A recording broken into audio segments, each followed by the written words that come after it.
سلام دوستای خوبم، وقتتون بخیر باشه. من سعیده هستم. خیلی به کانال من خوش اومدین.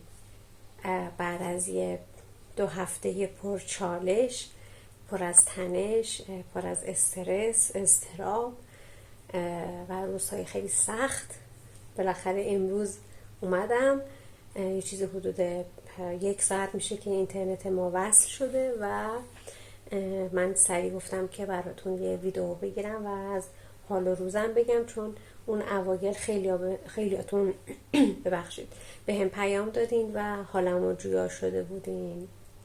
حقیقتش همون روزهای اول اون تنشی که توی ایران و توی تهران به وجود اومده بود، من یک ویدئویی گرفتم که بعد از 2-3 روز از شروع این واقعه بعد میخواستم آپلودش بکنم، بذارمش یوتیوب، که متاسفانه دقیقا همون روزی که من این کار رو میخواستم بکنم اینترنت ها قطع شد و خب فیلتر شکن کار نمیکرد اصلا، بنابراین ویدئوی من آپلود نشد و مون تا به امروز، چهارشنبه 4/4/1404 که فال نیک میگیریم این روزو و که براتون آپلودش بکنم. خاطر همین باید یک آپدیتی روی این ویدیو انجام میدادم و این صحبت ها رو دارم بهش اضافه میکنم که بدونید که چه اتفاقاتی گذشت و چی رخ داد.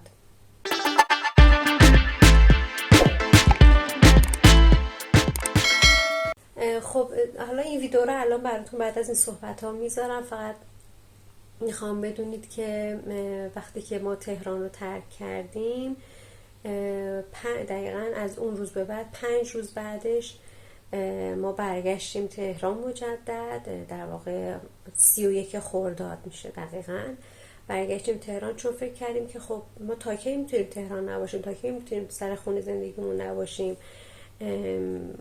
بهتره که برگردیم. و ما هم مثل بقیه مردم، مثل اونایی که جایی نداشتن از تهران برن، گفتیم خب ما هم میمونیم تهران، میمونیم سر خونه زندگیمون، ببینیم چه اتفاقی رخ میده.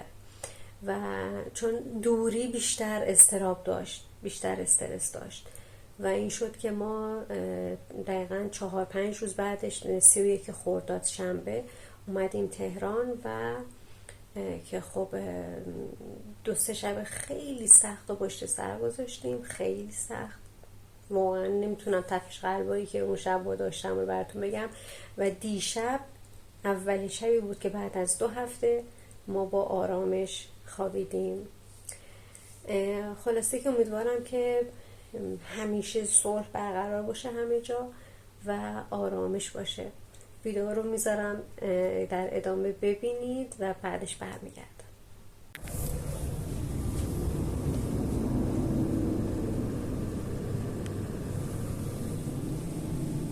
ساعت چنده محسن؟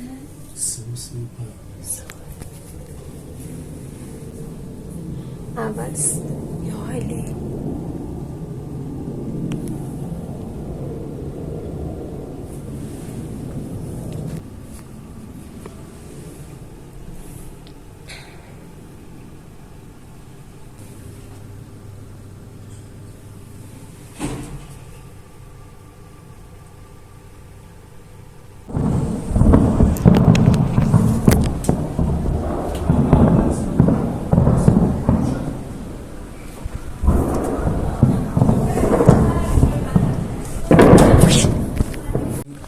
آره.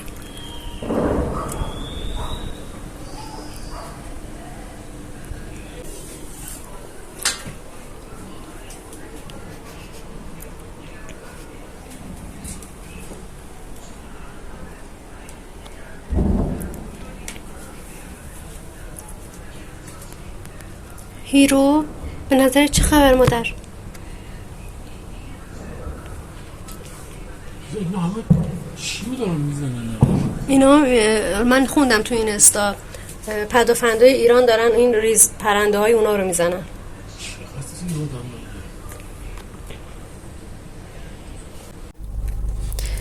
2 روز بعد از شروع حمله‌ای که به تهران شد، انقدر استرس و اضطراب داشتیم. واقعا من 3 شب نتونستم بخوابم، واقعا نتونستم. این 5-6 صبح وقتی که تموم میشد همه سر صداها میخوابیدم و راهی یه شهر دیگه شدیم. صدای پالایشگاهی فکر کنم، میبینی شعله‌های آتیشش پیداست.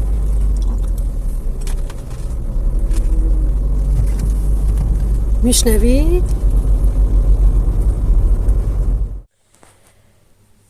خب بعد از اون روزها که ویدئوشو دیدین و خیلی خیلی بعدش حتی چالشش بیشتر شد، ولی میخوام بگم که خوب نیست، جنگ خوب نیست، نه برای هیچ کدوم از دو طرفی که وارد جنگ میشن خوب نیست.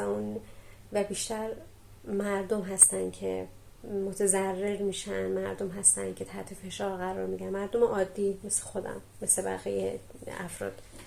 امیدوارم که دیگه نبینیم.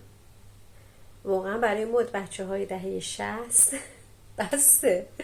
چقدر باید جنگ ببینیم؟ اون 8 سال اون جنگ، نمیدونم الان این 2 هفته‌ای که خیلی سخت بود، خیلی پر استرس بود. امیدوارم که دیگه ببینیم. ما حتی شده برای یه مدت کوتاهی روزای آرامش رو ما دهه 60 رو ببینیم. من همیشه به محسن میگم محسن ما نسلی هستیم که احساس میکنم همش رو تردمیلیم، همش باید بدویم، یه جا نمیتونیم بشینیم که احساس آرامش رو بگیم. آخیش آرامش اومد سراغمون، همش باید تنش داشته باشیم، چالش داشته باشیم. و امیدوارم که واقعا دیگه برای هیچ کشوری، برای هیچ مردمی این روزها اتفاق نیفته. دوستتون دارم. این 2 هفته خیلی دلم میخواست میبودم ولی متاسفانه نشد و خیلی خوشحالم که هستم کنارتون، خیلی خوشحالم که کنارم هستین. ممنونم، میبوسمتون، تا بعد.